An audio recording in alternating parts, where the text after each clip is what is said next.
Chapter 49. Haidar Ansari, Aliyah said, a.k.a. the Lion.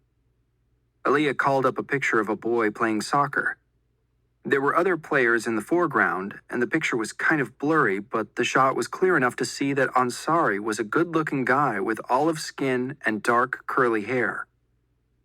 "He's just a teenager," I said. "Was. He's in his 40s now. But this is the only confirmed picture we have of him," Aliyah said. I stared at the picture. It could have been me playing soccer instead of football. We didn't resemble each other all that much, but for at least one brief, innocent moment, both our lives had been about nothing more than scoring a goal or a touchdown, not politics. Haidar Ansari was born into a well-to-do family from Tikrit, Iraq, the same city where Saddam Hussein was raised, Aliyah explained. Ansari's distantly related to Hussein, in fact, third cousin 3 times removed. "Fathers, brothers, nephews, cousins, former roommate?" Jimmy joked. He hopped on one of the beds with his laptop and groaned. "Ow! Who picked this motel? These mattresses are like stone." Dane thumped a heavy canvas duffel bag on the other bed. "I've slept on stone before," he said. "This is better." Aliyah ignored them.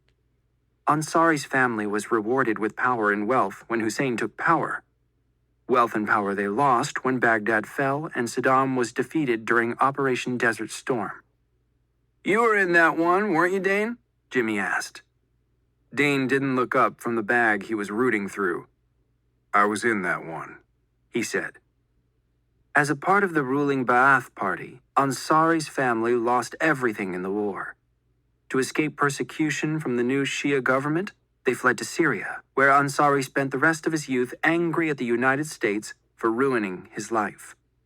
It wasn't long, of course, before he fell in with Al-Qaeda. "As you do," Jimmy said. "As you do," Aliyah said. Ansari went on to make a new name for himself, going to university and becoming a successful businessman in his own right.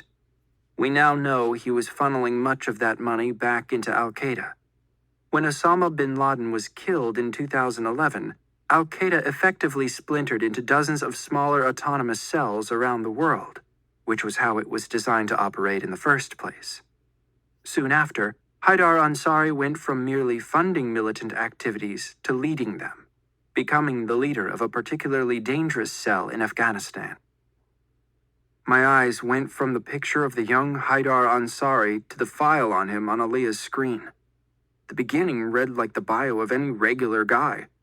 Born, went to school, married a Syrian woman named Bashira, had kids, a home, a career. But in 2011, he'd given it all up. Left it all behind to become a black-masked face in an Al-Qaeda video, leading terrorist attacks from a hidden bunker somewhere inside Afghanistan. Ansari's cell has been responsible for some of the worst attacks on U.S. servicemen and civilians in years, Aliyah said. We know it's him, but we still haven't been able to catch him.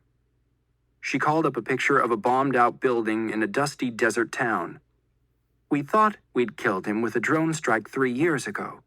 But 6 months later, he claimed responsibility for a bombing in Egypt that killed 6 Americans. He's like a cockroach. We step on him, but he just comes back. "Just like Lindsay Lohan," Jimmy said. "We don't know where he is, but we do know that he's alive," Aliyah said.